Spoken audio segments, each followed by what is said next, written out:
এখনো চলতেছে চাঁদাবাদি। বাসের ভ্যানে যাইতেছে, বাসালারে কইতারে না, এখন ড্রাইভার নামাই দেওয়া হবে, ড্রাইভারকে বাদ দেওয়া হবে।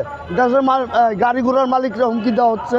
এবং কি এই আলু বাজারে দেখলাম ঘাটে, এই ট্রলারের ঘাটে চাঁদাবাজির জন্য কয় মালিক নাই, মালিক না থাকলে কেমনে পয়সা দিব, কয় তাইলে হ্যান্ডার থো, তোর মালিক আইব হেপর হ্যান্ডার নিবি। এটা কোন দেশ, কোন স্বাধীনতা করে দেশ আনছে? তারা কি বলছে? তারা একটাই গদি চাই, নির্বাচন দাও তাড়াতাড়ি। কিসের নির্বাচন দেবে এই দেশে? যেই দেশে এখনো সচেতন নেই, যেই দেশে এখনো কিছু নির্বাচন আনা হয়নি, এই দেশে কিসের সচেতন দিবে, কিসের নির্বাচন? আমার কথা, আরও 5 বছর থাকুক এই সরকার।